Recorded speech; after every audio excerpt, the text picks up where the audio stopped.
Beyond that, the essential approach is what I would describe as a Haredi approach. And what is a Haredi approach? In my view, a Haredi approach, I don't like these terms, I must say. I don't like any of these terms, but these are the terms that people use, and this is what people understand. So I have no choice but to use them. A Haredi approach is one which lacks vision and creativity and direction, and is unable to deal even with simple issues. When I say a simple issue, I mean something like this. Can you see this? What is this? This is, well, let's say it with Techeleth. If I tell you that the Haredi world as a rule, there are exceptions, is opposed to Techeleth, that's a fact, no question. It's equally a fact that in Mekaz Harav circles, they're also opposed for the very same reasons to Techeleth as Rav Elyashiv is opposed to Techeleth. And the essential reason is not because this is not Techeleth, not because any one of these Rabbanim has even the slightest proof that this is not Techeleth, despite the fact that there are many, many proofs that it certainly is, or so close to Wadai that it doesn't really bear much discussion. No, it's because it doesn't fit into their halachic paradigm. Their halachic paradigm can be compared to a circle of bricks. If I give you 10 bricks and I say form a circle with them, what will you do? Well, you'll put them on the ground and you'll form a circle. Fine. And then I bring you an 11th brick and I say, now add this to the circle. What will you have to do? You'll have to do one of two things. You'll have to either break the entire circle and start again, and then have now a new circle with 11 bricks, or you can, if you insist on introducing this 11th brick, you'll have to remove one of the old bricks and introduce the 11th brick in its place. Neither of these possibilities is feasible from the point of view of nor the Haredi world, nor the world of Mekaz Harav, because they're not willing, obviously not willing, and I'm also not willing, that's not my intention, to replace one of the miswot of the Torah with another, a new found, so to speak, or different miswah. That's not the intention here. The intention here is to understand, the point here is to understand that the Torah of Galuth is very limited in its scope, and the Torah of Eretz Yisrael, the full version, the complete, comprehensive version of Torah is described, for example, by the Rambam, Mishneh Torah, which includes Hilchot Shabbat and Hilchot Tefillah, and Hilchot Melachim and Milhamoth, and Hilchot Sanhedrin, and Hilchot Sisith, all together in the same book, because it's all part of one vision and one system. The idea is to conceive of this fact that the Torah of Galuth, of Chutz La'aretz, is very limited in its scope, and the Torah, the real McCoy, is something much greater, much more majestic, and much broader in scope, and you therefore must break that old circle and build a new circle. Not building, not destroy in order to destroy. Destroy, that is to say, in order to build. Listor amanat livnoth. That is what is required in order to define and practice Torah Eretz Yisrael, which is just another way of saying Torah. But if you insist on maintaining your circle, and then this comes along, and someone says, you know, there's a miswah called Techeleth, and it's right here in front of you, and it'll cost you 120 shekel, and that's all there is to it, but that's not part of your paradigm. That really requires you to re-examine your whole system and break your circle. That's not something that some people are capable of doing. And Mekaz Harav is incapable of doing this. And therefore, whether they wear this kind of kippah or that kind of kippah, and what they do on this day of the year or that day of the year, doesn't change the essential fact that their tfisa, their conception, their hashkafa, despite all the words and all the lip service, they do not really understand what Torah Eretz Yisrael is all about. And therefore, in answer to your question, what do people in Mekaz Harav say? I have nothing to do with Mekaz Harav. I've had nothing to do with it for 2 decades. Say Rav, who in your mind fits best to, let's say, a Rebbe that you patterned yourself after, a Rebbe that you had? I would say that two individuals, two great Chachamim,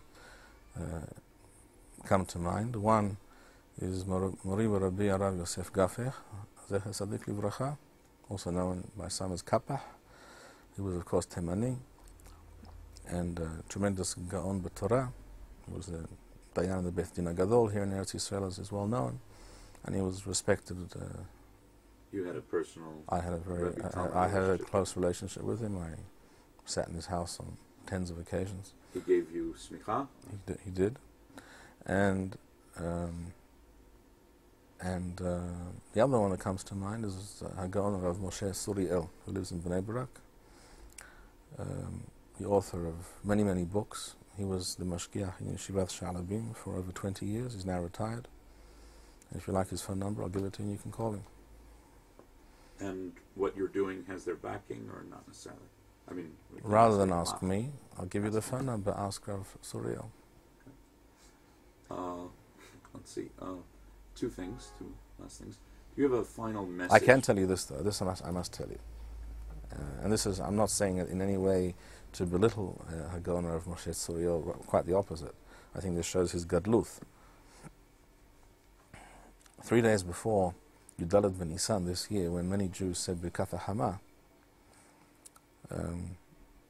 Rav Shilo called me and asked me whether, in my opinion, he should say Birkat Hama on Yudalet ben Nisan. And I said no. And he said, well, I know that Rav Tzadok HaKohen Milublin says not to, and I know the Maral says not to, or what other sources do you have? So I said, well, what happened to I and my colleague from Machon Shilo, Hagoner of Yoshua Buch, who has written a perush on several Masechtot of the Talmud Yerushalmi already, and is working on more, and he's a member of our Beth Din. I said he's written a very extensive and comprehensive article on this subject, or two actually articles, and I'll send it to you by email, which I did. And I didn't actually speak to him since then, but I imagine he didn't say Birkat Hama for that reason. That might serve as some indication of how he views my work and my opinion. If you were in Chutz La'aretz and saying Talmud was about to be said, when would you say it? I think I know what you're getting at, but can you be more specific? In other words, the Shmuel accepts, it seems, the 365 and a quarter day model, not because he believed it, but just for practical use purposes, when actually he was aware that the sun, the rotation is missing Ad Sheish. Ad Sheish being the Gematria 674 seconds, 11 minutes and change. Since Shmuel's time, the Tekufa, 60 days after the Tekufa, is no longer December 4th and 5th, and after Pope Gregory, the changes that happen every 100 years. As far as I'm aware, according to Shmuel, the correct date, and including the tikkunim of the Gregorian calendar, as far as I'm aware, it should be on the 5th of December, if you're going by Shishim Yom Tekufa. But that's not really the issue. Pope Gregory made 3 takanas. Number one is he moved it 10 days further. Right. Second thing is every 100 years. Correct. And a day is added, right? And every on the round figure, yes. Right, a day is not. So if you look at the Shulchan Aruch editions in the 1500s, 1600s, 1700s, 1800s, 1900s, the day changes. In other words, every 100 years, the art schools... That's correct. That's entirely correct, yes. Right, so December 4th and 5th, but it's not 60 days after the Tekufa anymore.